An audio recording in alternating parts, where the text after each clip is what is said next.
Yeah. Extra, reading the issue. Raw news, unapologetic, no tissue. Catch the wave, the flow first certain. Nothing pull you in like a Pittsburgh current. Free from influence, nothing less than. No flexing, aim for progression. We cover news, politics, all forms. And entertainment that comes in all sources. Good morning, everyone, and welcome to the Pittsburgh Current podcast. I am editor and publisher Charlie Deach. The new issue of the Pittsburgh Current is online now and in your email.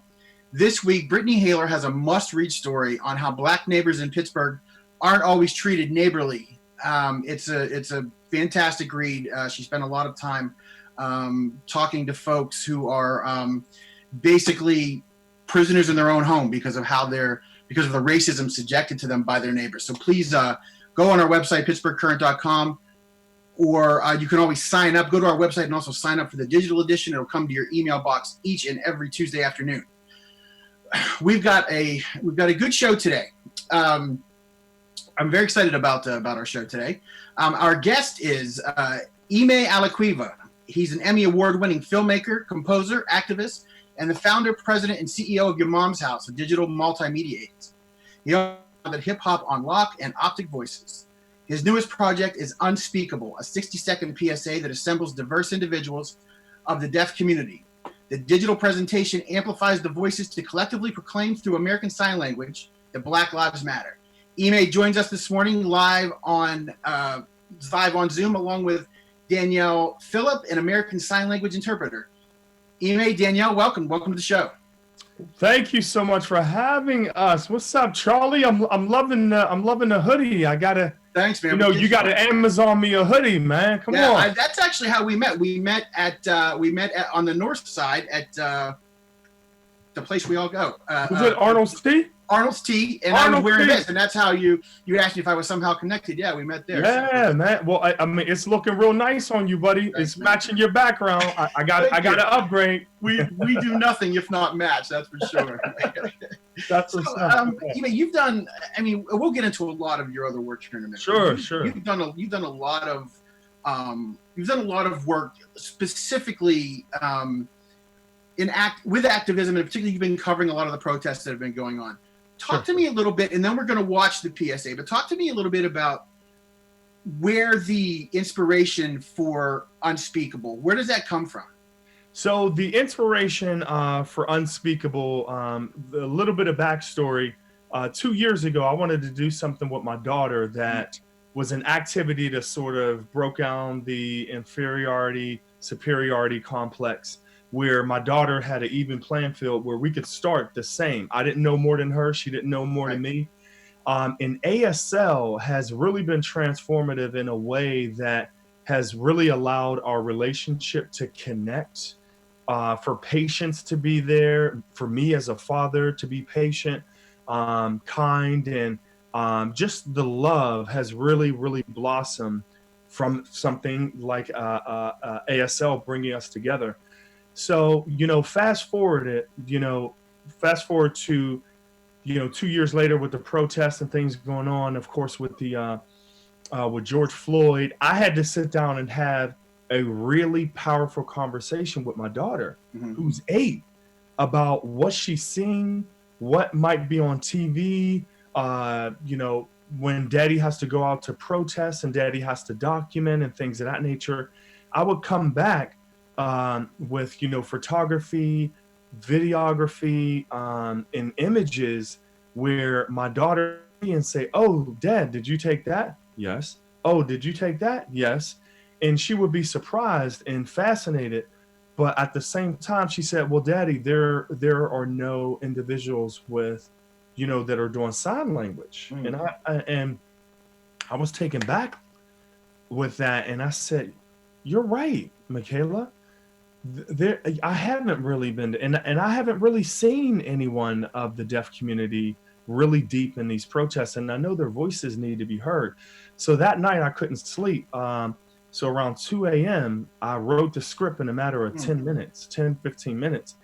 And I immediately started getting on the phone the next morning, figuring out who are the individuals that can help tie this story together. So it's definitely not all about me. Sure. So out of respect, I had to reach out to the deaf community. I can't sit up and, stand up and be like, oh, I'm going to do this. Yes, yes, yes. Right. But the respect is being able to reach out to those pillars in the deaf community and those, with disabilities. So I reached out to Amy Crawford. I reached out to Danielle Phillip, George Bullock. I reached out to my own team members, Jack Orman, Sydney Cooper.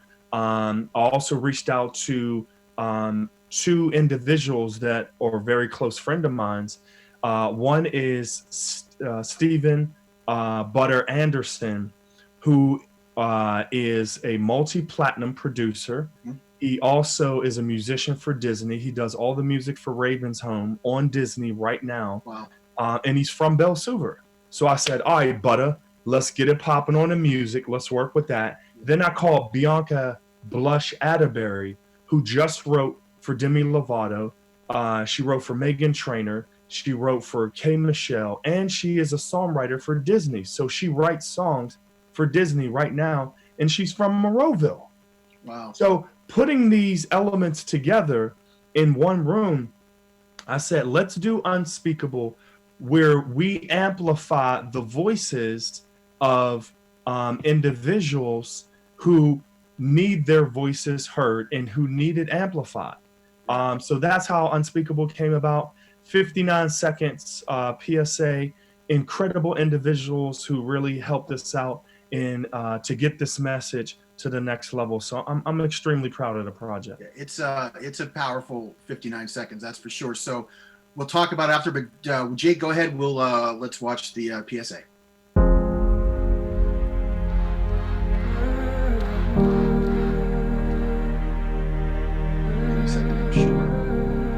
No problem, man.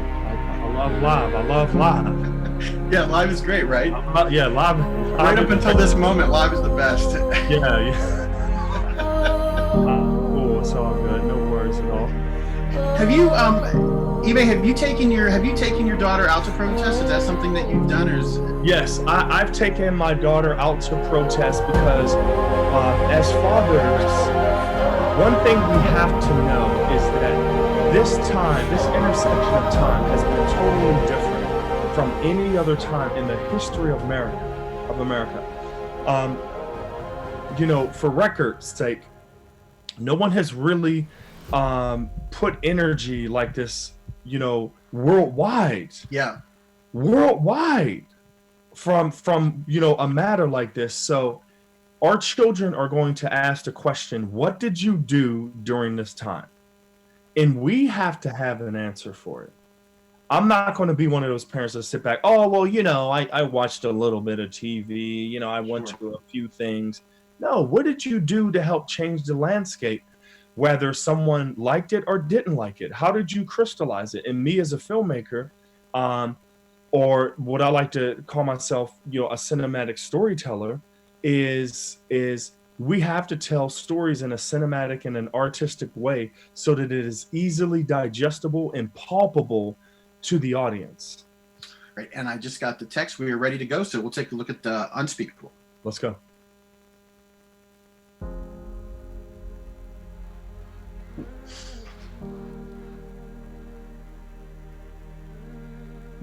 Okay. Maybe we're not seeing it. Is this really a Geico commercial? Okay, gotcha. Okay, gotcha. I was about to say, is this turning into a Geico commercial? Just tell me more back, Jake. And then also, I'll probably slip in, and how can I share this? Like, because people are hitting me up saying where the link is. What just happened?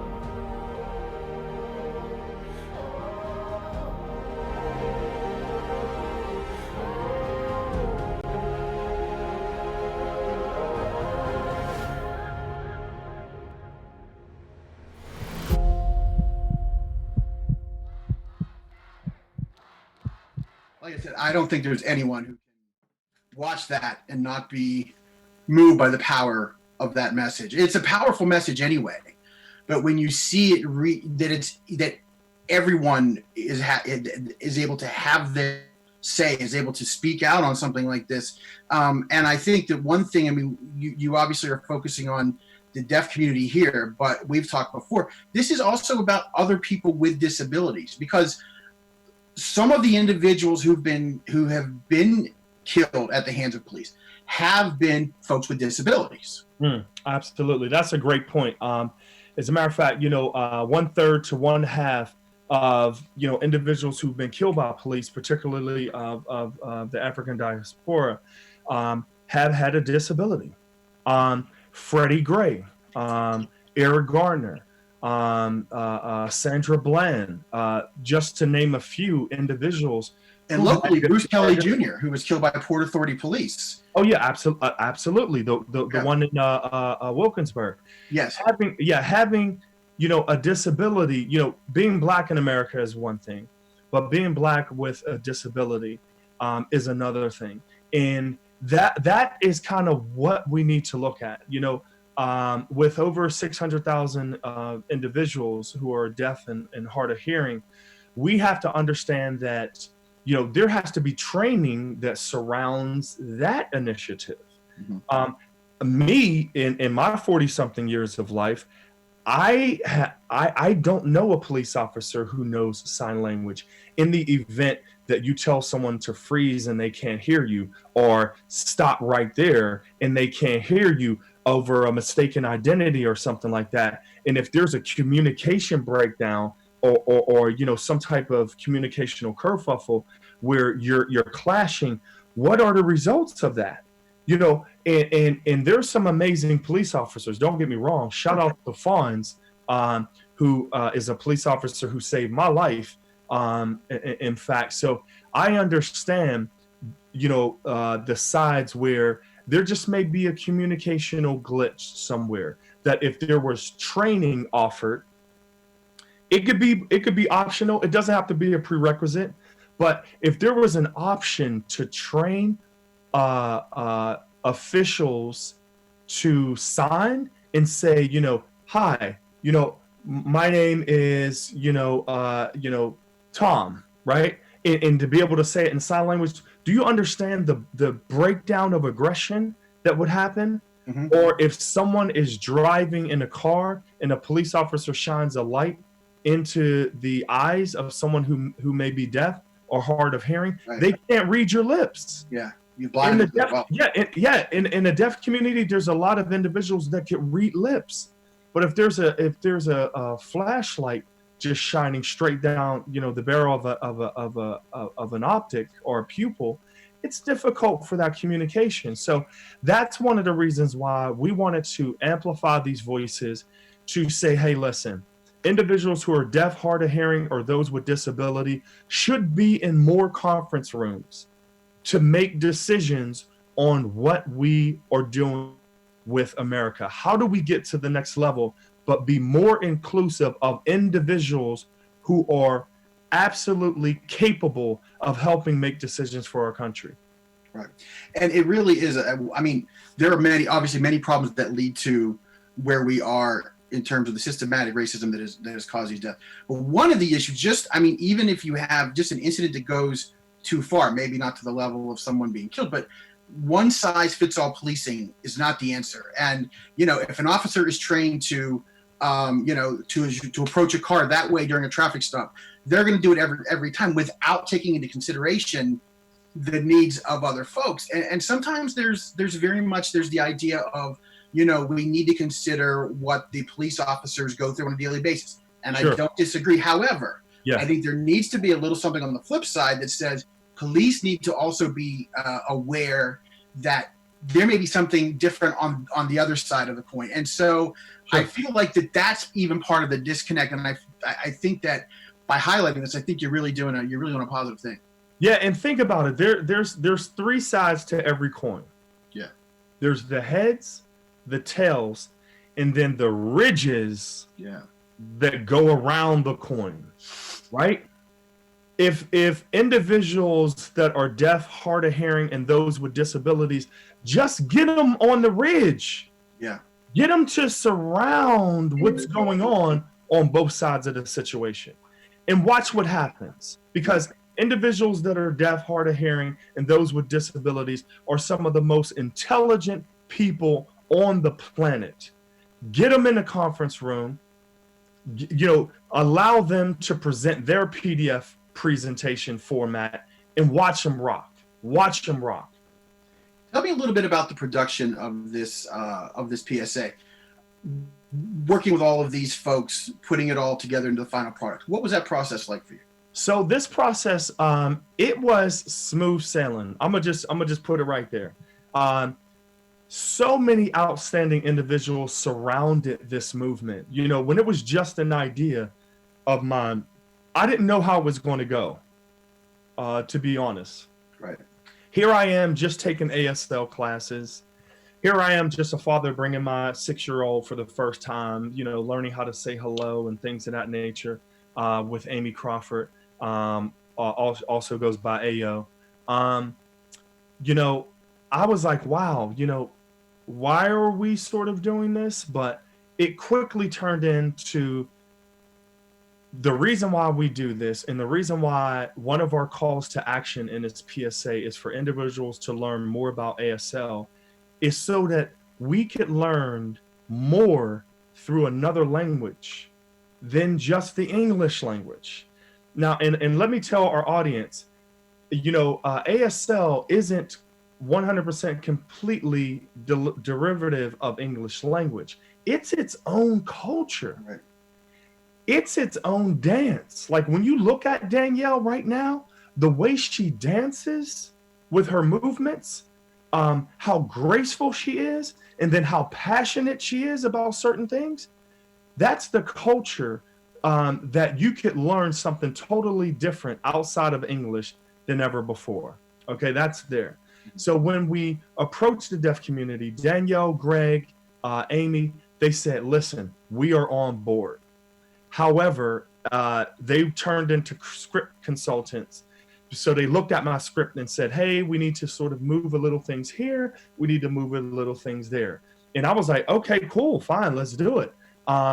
So once we got the script together, we worked with the production manager, Sydney Cooper, who's absolutely phenomenal at what she does. She was able to wrangle multiple logistics and assemble those logistics together and make them one cohesive train, if you will.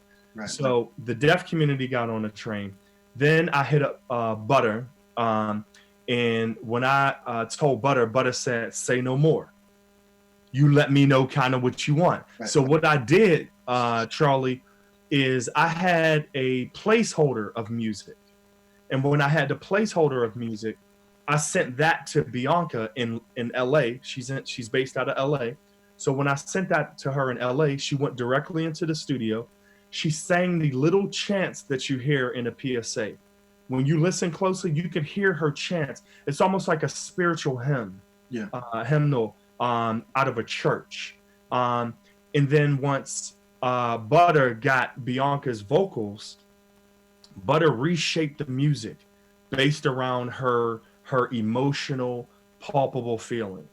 And then we did a couple of revisions with Butter, and it came out perfect. It took us maybe 3 or 4 revisions just to lock it in with the sound effects. Even the dropout at the end, where the boy goes matter, even when it drops out, that's intentional. To not play with your emotions, but to tap into your emotions, because we understand how important music is to your emotions.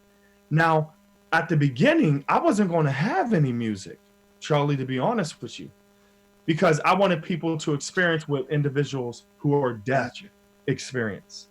But you know what I found out from my research? Someone told me in the deaf community, no, you should have music. Here's why. There are deaf dancers. The rhythm. Yeah. They feel the pulse of the mathematic equations of how the notes and the melody meets and how the bass teams up with certain frequencies. So someone in the deaf community made the music is a certain frequency that heals us. And I was blown away by that. Yeah.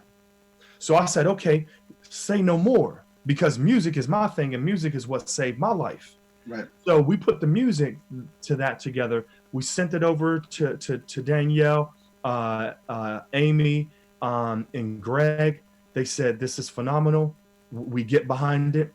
We put together the info deck, the press release. We did photography elements just for a media kit. And we put together a website that Jack Orman put his foot in. Jack Orman, that's my guy. Yeah. That's my dude. I said, Jack, this needs to go further. After speaking with my chief communication officer, Jamar Thrasher, he said, Emmai, this needs to live somewhere. We need to plant all the resources and put them in a central location. Mm-hmm. So I said, Jack, we need to put all these resources in a central location. He said, all right, cool. And whatever. As I was talking to Jack, he was probably like, boom, boom. So, right. So I went online.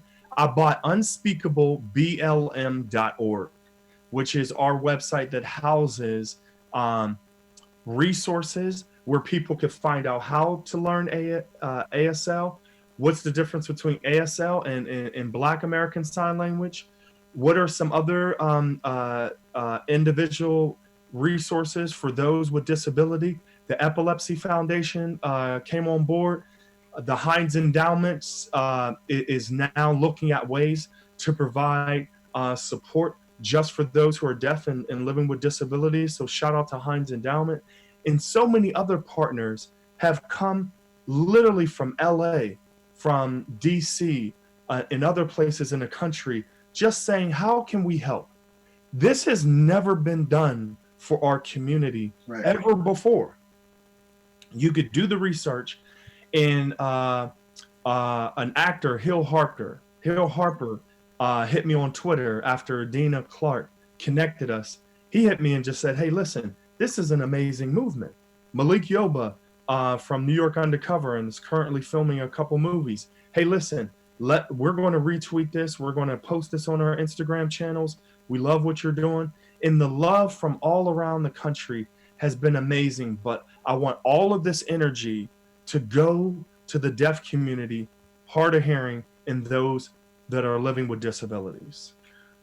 I think that you've said a couple of important things in there. I think that the message in there, another message, maybe not one that you intended, but I think it's probably one you set out to do, at least for yourself, was there's a very important message in there about how to properly be an ally in a movement in which you're not necessarily part of the community. And I think that that's an issue that a lot of white Americans are having with getting involved in the Black Lives Matter movement. And I think that folks are doing a better job this time than they have in the past. People are actually getting out on the streets or staying out on the streets. But that's a really good so was that in your mind the whole time, was how do I be an ally, but how do I not make this about me? How do I not, this was my idea, but how do I not just make it my vision? How do I share it? Here's the thing, and here's what I want everybody to know, on Facebook or, who's watching this. We have a responsibility to appropriate properly our influence. Mm-hmm. People are like, hey, May, I tried to friend you on Facebook. You're at 5,000. Can you delete some individuals? You have such and such tens and thousands on Instagram. You have to use that as your platform. And we all have a voice, but we have to use it and curate our voice properly. Yeah. Whether you are a poet, whether you are a filmmaker, or whether you are a journalist, we have a responsibility to be the gatekeepers that we are for this information, and for, especially in the arts. Can you imagine a quarantine without books, music, movies, poetry, photography? We have a responsibility. So I felt that it was my responsibility that, hey, Emmai, if you're such a documentarian, if you're such an artist, whatever the case is, what are you doing for your community? So, out here crystallizing these movements and these protests through films and videos. And I said, the deaf community, my daughter mentioned the deaf community. I have to use my vehicle to drive this message in, and I have to include as many people as possible in this conversation. Not about me, but using my influence to say, hey, listen, oh, you like that one photo? Guess what? Did you know blah, blah, blah, blah, blah, blah, a fact to pull you in. I'm a hip hop guy, and KRS-One is one of my favorite MCs. But KRS-One was strategic about coming out with Criminal Minded first, and then My Philosophy. You understand what I'm saying? Mm-hmm. He was like that cook that gave you a free sample of that mac and cheese. Right? Because look here, once I get you hooked on that mac and cheese, you're going to want to get these plates popped off every other week. Right. Same situation. Okay, cool. You like the part in my hair, side? Boom. I got you hooked in. Now, what can we do about the deaf community and those living with disabilities? You got any ideas? Me? No. That was. I was gonna say I have this idea for this PSA. It's called Unspeakable. I'm just yeah. And then to follow up for the fourth quarter of your question, mm-hmm. That's why it was important when you watched Unspeakable. There's white people. There's representation of the Asian community. There's representation of the Indian community. Biracial, women, you name it. They are all in it. Of course, Black Deaf Lives Matter, but if all Black or if all deaf lives matter, all Black deaf lives should matter. Right. So same principle. You're listening to the Pittsburgh Current podcast. We are talking to Emmai Alaquiva about his new project, Unspeakable, a 60-second PSA that brings out the message that Black deaf lives matter. Emmai, here in the last few minutes, if I may, let me ask you just about the Black Lives Matter movement. And since the death of George Floyd, for you personally, as a Black man, how has this affected you? And again, let me ask you this, because it's something I've wondered. Why do you think it was different with George Floyd that sparked? And again, I mean, other deaths, I mean, there was an outrage, but there seems to be, everyone sort of woke up a little bit on this one. I mean, you've got Republicans in Harrisburg talking about passing police reform bills. Wow. What was it about this one, do you think, that? I think what was different, in light of the COVID situation where a lot of people have a lot of time to put energy towards things, I think it was utterly disgusting to see someone's soul dissolve into the cosmos in 4K resolution. The metaphor of what happened to George Floyd has been happening. Those injustices have been happening for centuries. Mm-hmm. For Black Americans, for Black people, Black and brown people, it felt like America's knee has been on our necks for centuries. Yeah. And for me to see that happen, bro, it choked me up. I didn't want to see the video. I tried to stay away from the video, but I couldn't because I had to watch it. And what happened to that man has been happening to a lot of Black and brown people for a while. And the fact that it was a modern day lynching, if you will, in such a resolution, it was almost as if we were there. And to hear the call outs where the gentleman was like, please, bro, you're killing him right in front of us. And the audacity for this police officer to have his hands in his pocket as if he was waiting for someone to deliver his sandwich out of a window at a corner store, as if he was whistling with his hands in his pocket. And then even to that effect, where when he had his hands in his pocket, it was almost like it gave him another balance to apply even stronger pressure to his neck. 8 minutes and 46 seconds. I don't think they train you in police training. I don't think that there's a videotape training that says, hey, listen, if someone is accused of using a $20 bill, put your knee on his neck for 8 minutes and 46 seconds. And even when the ambulance, it wasn't really the ambulance, it was actually other police officers, if you look at the tape again. Even when they come, don't take your knee off his neck until they have to tap your knee to tell you to get off. So that's how it made me feel. And I think it's different because it's just a different time in America where a lot of radical things are happening, where it just built up and became like this volcano that exploded around Memorial Day. Yeah, and I think that, again, that there's so many things in that video, but another is the other officers, not just the other, but in particular, that officer who was kind of in the front of that video, sort of keeping crowd control. What is it in your head that doesn't make you go over when you're hearing these people? I mean, he was looking right at these people. We hear the voices. He's looking at these people, and to not go over and just say, hey, man, that's, even the slightest bit of interference in that situation. And I think that that's part of why people don't trust the police, because they're never going to be on their side when it comes down to their word or them against one of their fellow officers. And that's something that's got to change. And I don't know. I mean, that's something that's going to take a long time to change. And I don't know. So far, I haven't seen a whole lot of that. But you know what? It shouldn't take a long time to change if the purpose of the handcuffs and the purpose to have him on his stomach is to make sure that he is no longer a threat to you.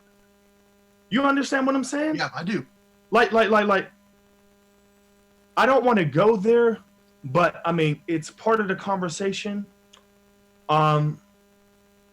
There's a lot of police officers that would have stopped it right there. Sure. I'm not necessarily sure why he didn't stop it, and why it took 4 of them to ensure that the officer's knee stayed on his neck.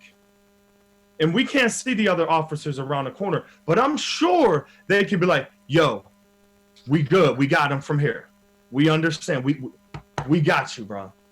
We got to hold each other accountable. Yeah. Everybody else holds each other accountable.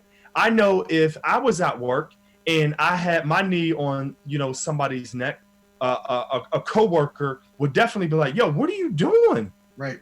Bro, chill. Somebody would tell me to calm. Someone would hold me accountable. So, I'm optimistic that changes are going to be made now more so than ever, because I've never seen this type of energy around a movement. I've never seen this type of energy. Emmai, thank you so much for coming on today. Danielle, thank you for interpreting. It's been a really great show. And man, I can't tell you enough how much I admire that the project that you've done here. It's a powerful piece of work. Give the website one more time. Absolutely. If for those individuals that want to get involved in some way, somehow, step out of your box in order to get into a new circle of ASL, go to www.unspeakableblm.org. That website again is unspeakableblm.org. And I encourage you to just dive in and help the deaf community, hard of hearing, and those with disability get to the next level, and amplify your voice, please. Thank you. Thank you. And we'll have a new issue of the Pittsburgh Current coming out this Tuesday afternoon. If you support independent journalism and you've got a couple of bucks to spare, we could sure use it to make sure we continue to bring you top content. You can go to our website, pittsburghcurrent.com, and find the link to donate or to become an ongoing member of the Pittsburgh Current. We really appreciate all the help we've received so far, and I think we're maybe starting to see a light out of this whole COVID-19 situation. So I appreciate your help. Thank you very much, Emmai, Danielle. Have a great day. This has been the Pittsburgh Current Podcast. See you next week.